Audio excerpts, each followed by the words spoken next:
Area 51 does not frighten people because of what is seen there. It frightens because of what is never shown. Hidden deep within the Nevada desert, far from cities, far from curiosity, far from ordinary access, the facility exists in a landscape designed for absence. Flat land, endless sky, minimal life, no accidental witnesses, no passing travelers. This geography is not incidental, it is strategic. Before Area 51 became a symbol, it was a function, a place chosen not for mystery, but for isolation. During the Cold War, the United States needed somewhere to build and test technologies that could not be seen. Not by enemies, not by allies, not even by its own population. Silence was the first layer of defense. The second layer was denial. For decades, the US government refused to officially acknowledge the base's existence at all. It appeared on no public maps. It was not discussed in press briefings. Flights were rerouted around empty sky. When people asked questions, answers dissolved into bureaucracy. This denial created a vacuum, and humans fill vacuums instinctively. When information is absent, imagination expands to occupy the space, not because people are foolish, but because uncertainty demands resolution. Area 51 became a surface onto which cultural anxiety was projected. Advanced aircraft became alien craft. Experimental propulsion became impossible physics. Secrecy became conspiracy. But the deeper fear was not extraterrestrial, it was institutional. A place where a government could operate entirely beyond public sight for decades without explanation. That power must eventually reveal itself. Area 51 did not. Even today, despite partial declassification, the structure of secrecy remains intact. We know some things: U-2 spy planes, SR-71 Blackbirds, stealth technology. But knowledge arrives fragmented, delayed, and carefully filtered. The silence persists. This persistence transforms Area 51 into something more than a military site. It becomes a psychological object, a reminder that there are limits to civilian awareness, not because the truth is cosmic, but because control requires opacity. The desert reinforces this feeling. Unlike forests or cities, deserts do not conceal through density, they conceal through emptiness. There is nowhere to hide except in distance. Approach the perimeter and you are not met with walls, you are met with warning signs, cameras, unmarked vehicles. The implication is clear. Force exists, but does not need to announce itself. This quiet assertion of power is more intimidating than visible defense. No soldiers shouting, no alarms screaming, just rules and consequences implied, not demonstrated. Area 51 trains obedience through uncertainty, and uncertainty is effective. The UFO narrative flourished not because of evidence, but because it offered an explanation that matched the emotional tone of the place. Aliens felt appropriate, not because they were proven, but because they justified the scale of secrecy. Why else would silence be this complete? Yet focusing solely on aliens misses the deeper discomfort. The true horror of Area 51 is not that something non-human might be hidden there. It is that something entirely human is. Technologies designed to outpace enemies, surveillance systems meant to see without being seen, weapons whose existence alters geopolitical balance before they are ever deployed. Area 51 is where intention is separated from accountability. What happens there does not require public consent in real time. Decisions are made, tested, and refined in isolation, then revealed only when necessary. This temporal delay erodes trust, because democracy depends on visibility, and Area 51 exists as proof that visibility is conditional, Knowledge is not distributed equally. Some people will always know more. Some places will always operate beyond explanation, and this hierarchy is permanent. That is why Area 51 remains frightening even as alien myths fade, because the core issue has never been extraterrestrial life. It is asymmetry of power. The desert keeps its secrets not because it is empty, but because emptiness discourages questions. Few people go there, fewer stay, and those who do are monitored. Area 51 does not chase intruders, it waits for them to turn back. This patience suggests confidence. Whatever happens inside does not need validation from outside, and that realization, that secrecy can endure indefinitely, is more unsettling than any flying object ever reported. The UFO narrative did not emerge from evidence. It emerged from pressure. Pressure created by prolonged silence, restricted airspace, and the visible absence of explanation. Area 51 became a rare example of secrecy so complete that it demanded an alternative story, any story, to make sense of it. In this environment, unidentified objects did not need to be alien.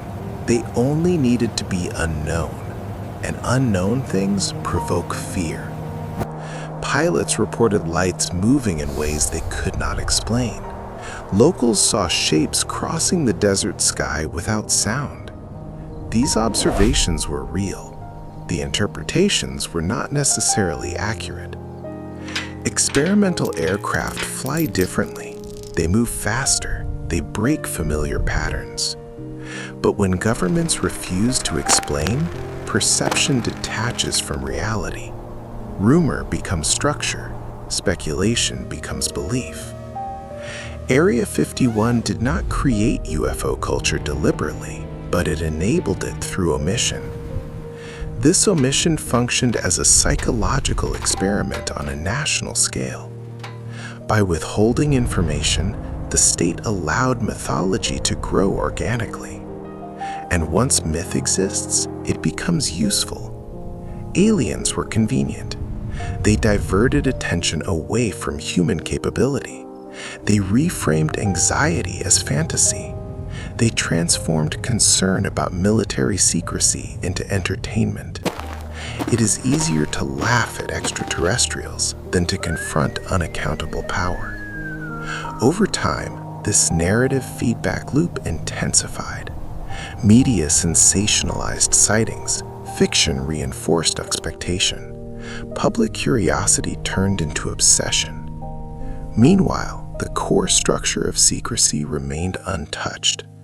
Area 51 faded into pop culture, and in doing so, became less threatening. But beneath the humor and parody, something corrosive developed: epistemic erosion. People stopped trusting official explanations altogether. If the government could lie about the existence of a base for decades, what else could it obscure? Where else might reality be selectively hidden? This is where conspiracy thinking becomes less absurd and more structural. It does not originate from delusion, it originates from exclusion. When populations are systematically denied information, they compensate by constructing internal models of truth. These models may be inaccurate, but they fulfill a psychological need: coherence. Area 51 demonstrates this mechanism with precision. The base became a mirror. People projected their fears into it about surveillance, technological overreach, loss of agency. Aliens were symbolic. They represented forces beyond control. The real alien, however, was the institution itself. A place governed by rules civilians would never see. A place protected by laws that exempted it from normal scrutiny. A place where failure, success, and consequence operated on a different timeline. This asymmetry fractured the social contract.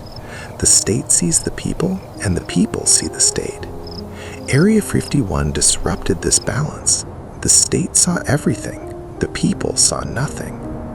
Over time, this imbalance normalized. Airspace restrictions expanded. Classified budgets grew. Black projects multiplied. Area 51 became not an anomaly, but a prototype.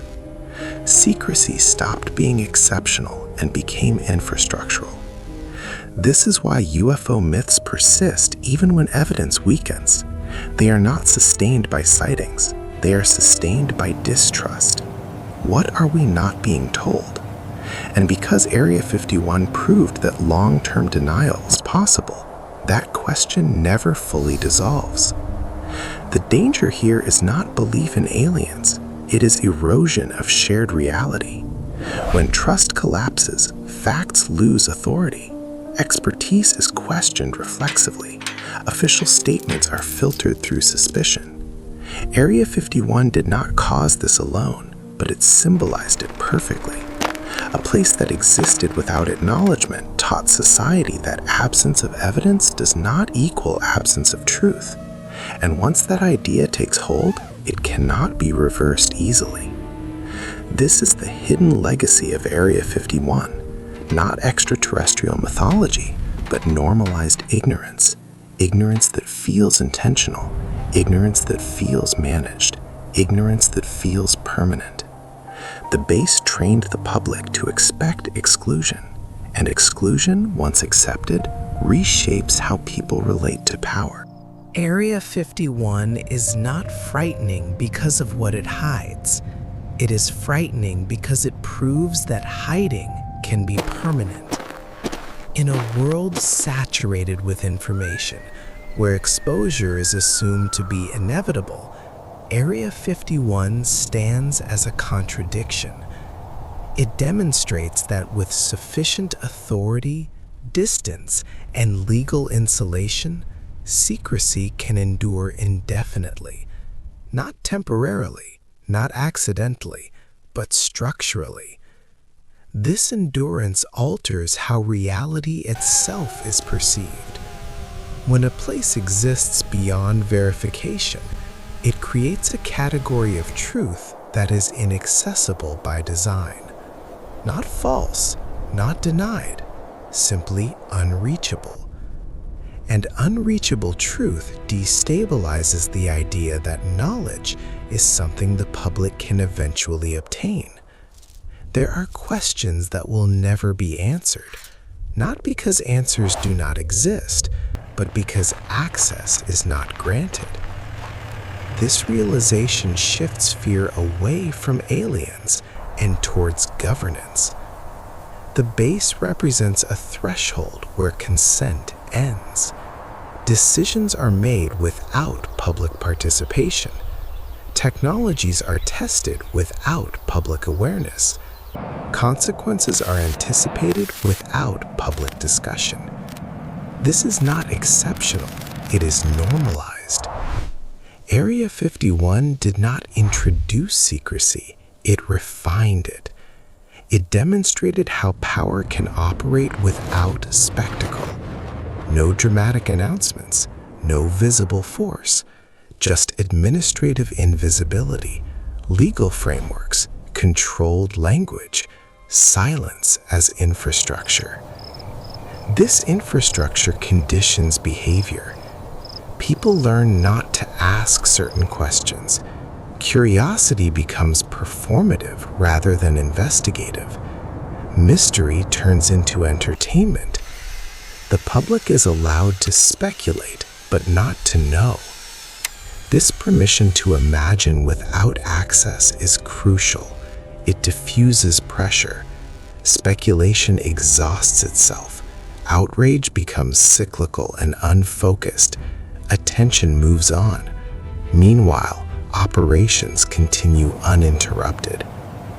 Area 51 reveals the efficiency of opacity. By the time fragments of truth emerge, decades later, their impact is blunted. Context is lost. Accountability dissolves into history. Responsibility becomes abstract. The delay is not a flaw, it is the mechanism. This temporal control over disclosure reshapes morality. Actions are judged long after they matter. Ethics become retrospective. Critique becomes symbolic. Area 51 exists as proof that power does not require trust, only compliance, and compliance does not require understanding. The desert surrounding the base reinforces this logic. It is empty but not neutral. It discourages presence. It limits observation. It isolates curiosity, physically and psychologically. Those who approach are reminded that proximity does not equal access. You can see the perimeter. You can see the signs. You cannot see inside. This spatial metaphor mirrors modern information systems. We are closer to data than ever before, yet further from decision-making. Area 51 predicted this condition. A world where information exists, but interpretation is controlled, where transparency is promised, but access is tiered, where knowledge is fragmented intentionally. The base is not an anomaly, it is a prototype. Secrecy does not erode power, it stabilizes it. By denying complete knowledge, authority prevents definitive challenge. By maintaining ambiguity, it avoids accountability. By allowing myths to circulate, it redirects scrutiny.